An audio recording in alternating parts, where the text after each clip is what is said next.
Okay, we're in the Bay Area here, and we are living in an apocalyptic world now. The sky is sort of the way it is slightly after sunset, maybe half an hour after sunset, and it's 12:19 p.m. I haven't seen any articles discussing how many megatons of CO2 have been emitted from this, how much this has set back our, plan to try to reduce emissions. But as you can see, this is going from Half Moon Bay to San Mateo. Out here in nature, or in the rural area, I should say, it's not quite as impressive as some of the other parts of the drive, but it is surreal. The time for action is long overdue. I certainly hope that our conservative friends wake up to the fact that we are in an era where we're moving from one geological epoch to another through man's actions, that we're pushing the climate back to the way it was more than 20 million years ago, when there were 500 parts per million CO2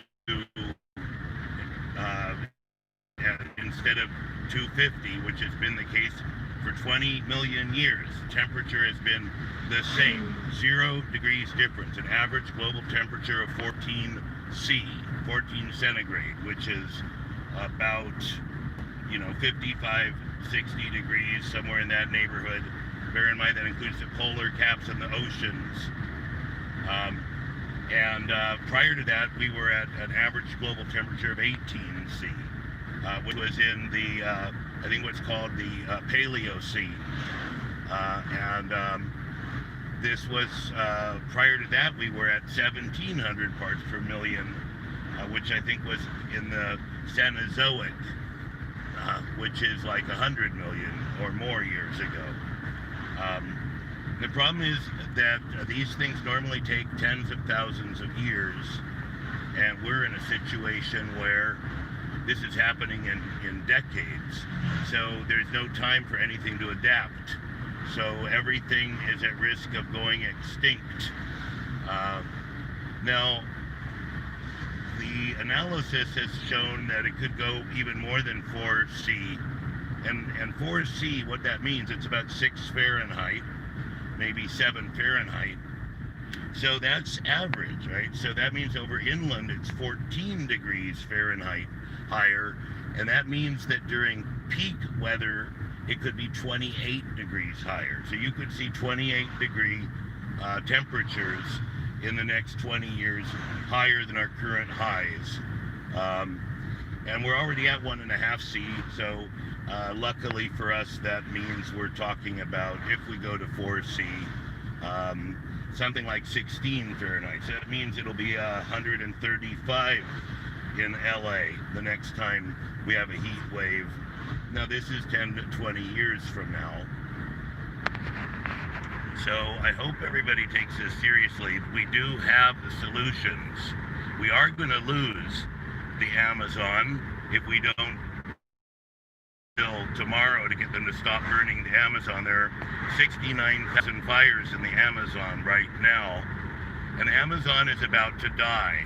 An article came out yesterday about this, but at the same time an article came out saying that if we restore the soils of the neglected parts of the world, places that we laid waste to, by the way, not natural desolation in general, as far as I understand it, but if we restore the soils and the ecosystems of half the world, we can get back to a stable planetary temperature.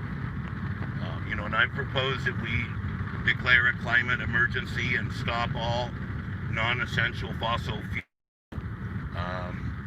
I'm not. My children are frightened.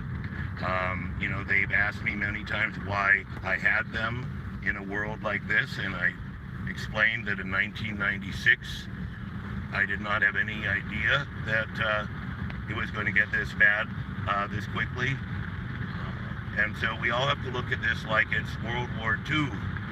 Unfortunately, we have Charles Lindbergh, so to speak, in the presidency.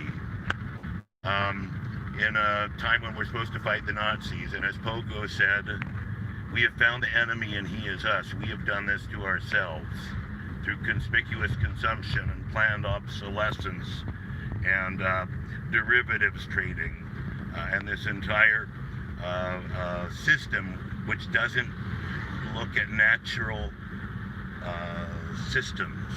And we really need to remodel our economy so we can live in balance with our natural systems.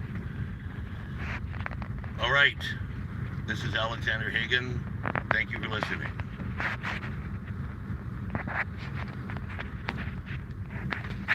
Now, how can I safely...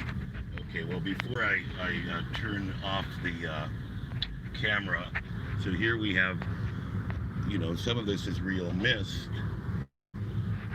the marine layer, but the darkness is something else entirely.